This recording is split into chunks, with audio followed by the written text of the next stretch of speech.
ಹೃದಯಾಘಾತದ ಭೂತ ರಾಜ್ಯದಲ್ಲಿ ಮತ್ತಷ್ಟು ಬಲಿ ಪಡೆದಿದೆ. ಬಾಗಲಕೋಟೆ ಜಿಲ್ಲೆ ಜಮಖಂಡಿ ಸರ್ಕಲ್ ಬಳಿ ಮನೆ ಹೊರಗೆ ಚಹಾ ಕುಡಿಯುವಾಗಲೇ ನಗರಸಭೆ ಮಾಜಿ ಅಧ್ಯಕ್ಷ 63 ವರ್ಷದ ಸಿದ್ದು ಬಿಸಿ ಹೃದಯಾಘಾತದಿಂದ ಸಾವನ್ನಪ್ಪಿದ್ದಾರೆ. ಮತ್ತೊಂದೆಡೆ ಮಂಡ್ಯ ಜಿಲ್ಲೆ ಪಾಂಡವಪುರ ತಾಲೂಕಿನ ಗುಮ್ಮನಹಳ್ಳಿಯಲ್ಲಿ 44 ವರ್ಷದ ಮಂಜುನಾಥ್ಗೆ ಎದೆನೋವು ಕಾಣಿಸಿದ್ದು ಆಸ್ಪತ್ರೆಗೆ ಸಾಗಿಸುವ ಮಾರ್ಗ ಮಧ್ಯೆ ಕೊನೆಯುಸಿರೆಳೆದಿದ್ದಾರೆ. ಇನ್ನು ವಿಜಯನಗರ ಜಿಲ್ಲೆಯಲ್ಲಿ ಕೊಟ್ಟೂರು ಪಟ್ಟಣ ನಿವಾಸಿ 37 ವರ್ಷದ ರೇಖಾ ಹೃದಯಾಘಾತಕ್ಕೀಡಾಗಿದ್ದು ಆಸ್ಪತ್ರೆಗೆ ಸಾಗಿಸುವ ವೇಳೆ ಮೃತಪಟ್ಟಿದ್ದಾರೆ. ರಾಜ್ಯದಲ್ಲಿ ಹೃದಯಾಘಾತದಿಂದ ಸರಣಿ ಸಾವು ಸಂಭವಿಸುತ್ತಿರುವ ಬೆನ್ನಲ್ಲೇ ರಾಜ್ಯ ಆರೋಗ್ಯ ಇಲಾಖೆ ಮತ್ತು ಕೆಲ ನಾಯಕರಿಂದ ಮಾದರಿ ಕೆಲಸ ಆರಂಭಿಸಲಾಗಿದೆ. ಕುಣಿಗಲ್ ಶಾಸಕ ಡಾಕ್ಟರ್ ರಂಗನಾಥ್ ಕುಣಿಗಲ್ ಪಟ್ಟಣದ ಜಿಕೆಬಿಎಂಎಸ್ ಶಾಲೆಯಲ್ಲಿ ಕ್ಷೇತ್ರದ ಜನರಿಗೆ ಹೃದಯಾಘಾತದ ಬಗ್ಗೆ ಜಾಗೃತಿ ಮೂಡಿಸಲು ಕಾರ್ಯಕ್ರಮ ಹಮ್ಮಿಕೊಂಡಿದ್ದಾರೆ. ಆರೋಗ್ಯ ತಪಾಸಣೆ ಕಾರ್ಯಕ್ರಮದ ಮೂಲಕ ಜನರಲ್ಲಿ ಜಾಗೃತಿ ಮೂಡಿಸಲಾಗುತ್ತಿದೆ. ಜನರಿಗೆ ಇಸಿಜಿ ಪರೀಕ್ಷೆ ಮಾಡಿಸಿದ ಶಾಸಕ ಕೆಎಸ್ ಚಾರಿಟಬಲ್ ಟ್ರಸ್ಟ್ ವತಿಯಿಂದ ಈ ಆರೋಗ್ಯ ತಪಾಸಣೆ ಶಿಬಿರ ಆಯೋಜಿಸಲಾಗಿದೆ. ಇತ್ತ ಹಾಸನದಲ್ಲಿ ಹಠಾತ್ ಸಾವುಗಳ ಸಂಖ್ಯೆ ಹೆಚ್ಚುತ್ತಿರುವ ಹಿನ್ನೆಲೆ 1 ರಿಂದ 10ನೇ ತರಗತಿ ವಿದ್ಯಾರ್ಥಿಗಳಿಗೆ ಹೃದಯ ತಪಾಸಣೆ ಮಾಡಿಸಲಾಗಿದೆ. ಜಿಲ್ಲಾ ಆರೋಗ್ಯ ಮತ್ತು ಕುಟುಂಬ ಕಲ್ಯಾಣ ಇಲಾಖೆಯಿಂದ ತಪಾಸಣೆ ನಡೆಯುತ್ತಿದ್ದು ಜಿಲ್ಲೆಯ ಎಲ್ಲ ವಿದ್ಯಾರ್ಥಿಗಳ ಹೃದಯ ತಪಾಸಣೆಗೆ ಜಿಲ್ಲಾ ಉಸ್ತುವಾರಿ ಸಚಿವ ಕೆಎನ್ ರಾಜಣ್ಣ ಸೂಚಿಸಿದರು. ಈವರೆಗೂ 1185 ಶಾಲೆಗಳ 56,000 ವಿದ್ಯಾರ್ಥಿಗಳ ಹೃದಯ ತಪಾಸಣೆ ಮಾಡಲಾಗಿದ್ದು 112 ವಿದ್ಯಾರ್ಥಿಗಳಿಗೆ ಹೃದಯ ಸಮಸ್ಯೆ ಇರುವ ಬಗ್ಗೆ ಮಾಹಿತಿ ಇದೆ. ಸಮಸ್ಯೆ ಕಂಡುಬಂದ ವಿದ್ಯಾರ್ಥಿಗಳಿಗೆ ಹೆಚ್ಚಿನ ಪರೀಕ್ಷೆಗೆ ಶಿಫಾರಸು ಮಾಡಲಾಗಿದ್ದು ಸರ್ಕಾರಿ ಖಾಸಗಿ ಅನುದಾನಿತ ಶಾಲೆಗಳ ವಿದ್ಯಾರ್ಥಿಗಳನ್ನು ತಪಾಸಣೆಗೆ ಒಳಪಡಿಸಲಾಗಿದೆ.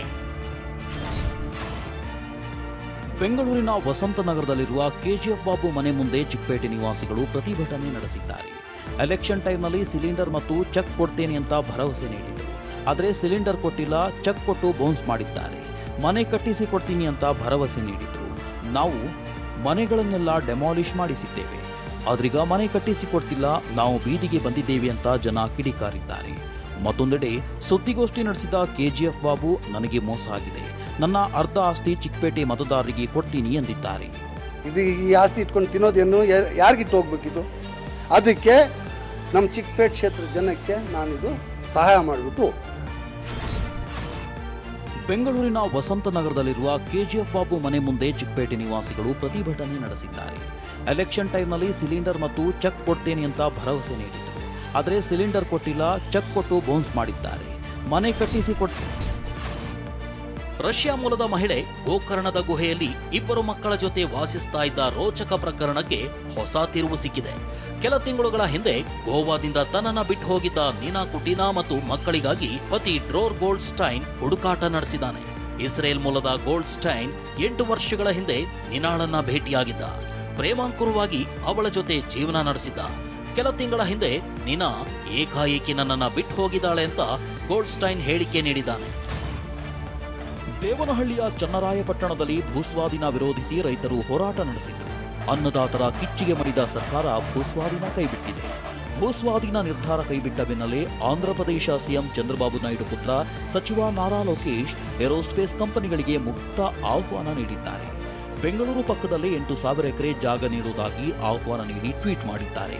ನಾರಾ ಲೋಕೇಶ್ ಟ್ವೀಟ್ಗೆ ಪ್ರತಿಕ್ರಿಯೆ ಕೊಟ್ಟಿರೋ ಸಚಿವ ಎಂಬಿ ಪಾಟೀಲ್, ಭೂಮಿ ಇಲ್ಲ ಅನ್ನೋ ಕಾರಣಕ್ಕೆ ಒಂದೇ ಒಂದು ಕಂಪನಿ ಕೂಡ ರಾಜ್ಯ ಬಿಟ್ಟು ಹೋಗೋದಿಲ್ಲ ಎಂದಿದ್ದಾರೆ. ಏರೋಸ್ಪೇಸ್ ಅಂಡ್ ಡಿಫೆನ್ಸ್ ಅಷ್ಟೇ ಅಲ್ಲ, ಬೇರೆ ಯಾವುದೇ ಇಂಡಸ್ಟ್ರಿ ಇರಲಿ, ಅವ್ರಿಗೆ ಭೂಮಿ ಸಲುವಾಗಿ ಒಂದೇ ಒಂದು ಇಂಡಸ್ಟ್ರಿ ಕರ್ನಾಟಕ ರಾಜ್ಯದಿಂದ ಹೊರಗೆ ಹೋಗಲಿಕ್ಕೆ ಬಿಡೋದಿಲ್ಲ. ಅವ್ರು ಎಷ್ಟು ಬೇಕಷ್ಟು ಕೇತಲ ಜಮೀನು, ಅವ್ರಿಗೆ ಬೇಕಾಗಿರೋಂಥ ಜಮೀನನ್ನು ಅವರು ಕೇಳಿದಲ್ಲೇ ಬೆಂಗಳೂರು ಏರೋಸ್ಪೇಸ್ ಉದ್ಯಮಿಗಳಿಗೆ ಆಂಧ್ರ ಸಚಿವ ನಾರಾ ಲೋಕೇಶ್ ಆಹ್ವಾನ ಕೊಟ್ಟ ಬಗ್ಗೆ ಪ್ರತಿಕ್ರಿಯಿಸಿರುವ ಸಚಿವ ಸಂತೋಷ್ ಲಾಡ್, ಇಂತಹ ಸಂದರ್ಭದಲ್ಲಿ ಯಾಕೆ ಕರೆಯಬೇಕು, ಮೊದಲೇ ಕರೆಯಬೇಕಿತ್ತು. ಭೂಮಿ ಕೊಡ್ತೇವೆ ಎಂದು ಹೇಳಿದ ತಕ್ಷಣ ಯಾರು ಹೋಗಲ್ಲ ಅಂತ ತಿರುಗೇಟು ನೀಡಿದ್ದಾರೆ. ಈ ಥರ ಸಂದರ್ಭದಲ್ಲಿ ಅವ್ರು ಯಾಕೆ ಕಳಿಸ್ಬೇಕು, ಮೊದಲೇ ಕರಿಬೋದಾಗಿತ್ತಲ್ಲ ಓಪನ್ ಆಗಿ. ಒಂದು anyway it's left time are not going to comment. ಯಾವುದೇ 2007ರಿಂದ 2019ರವರೆಗೆ ಪ್ರತಿ ವರ್ಷ 83 ಲಕ್ಷ ಜನ ಸಾವನ್ನಪ್ಪಿದ್ದಾರೆ. ಆದರೆ ಸತ್ತವರ ಆಧಾರ್ ಕಾರ್ಡ್ ಮಾತ್ರ ಇನ್ನೂ ಆಕ್ಟಿವ್ ಆಗಿದೆ. ಕಳೆದ 14 ವರ್ಷಗಳಲ್ಲಿ ಭಾರತೀಯ ವಿಶಿಷ್ಟ ಗುರುತಿನ ಚೀಟಿ ಪ್ರಾಧಿಕಾರ ದೇಶದಲ್ಲಿ ಕೇವಲ 1.15 ಕೋಟಿ ಆಧಾರ್ ಸಂಖ್ಯೆಗಳನ್ನು ನಿಷ್ಕ್ರಿಯಗೊಳಿಸಿದೆ. ಮಾಹಿತಿ ಹಕ್ಕು ಕಾಯ್ದೆಯಡಿ ಅರ್ಜಿ ಸಲ್ಲಿಸಿ ಮಾಹಿತಿ ಪಡೆದಾಗ ಸತ್ಯ ಬಹಿರಂಗವಾಗಿದೆ. ದರ್ಶನ್ ಮತ್ತು ಗ್ಯಾಂಗ್ನಿಂದ ರೇಣುಕಾಸ್ವಾಮಿ ಕೊಲೆ ಪ್ರಕರಣ ಸಂಬಂಧ ಗುರುವಾರ ಸುಪ್ರೀಂಕೋರ್ಟ್ನಲ್ಲಿ ದರ್ಶನ್ ಜಾಮೀನು ಭವಿಷ್ಯ ನಿರ್ಧಾರವಾಗಲಿದೆ. 2024ರ ಡಿಸೆಂಬರ್ನಲ್ಲಿ ಹೈಕೋರ್ಟ್ ಆರೋಪಿಗಳಿಗೆ ಜಾಮೀನು ನೀಡಿದ್ದನ್ನ ಪ್ರಶ್ನಿಸಿ ರಾಜ್ಯ ಸರ್ಕಾರ ಮೇಲ್ಮನವಿ ಸಲ್ಲಿಸಿದೆ. ದರ್ಶನ್ ಸೇರಿ 7 ಆರೋಪಿಗಳಿಗೆ ಜಾಮೀನು ರದ್ದು ಕೋರಲಾಗಿದೆ.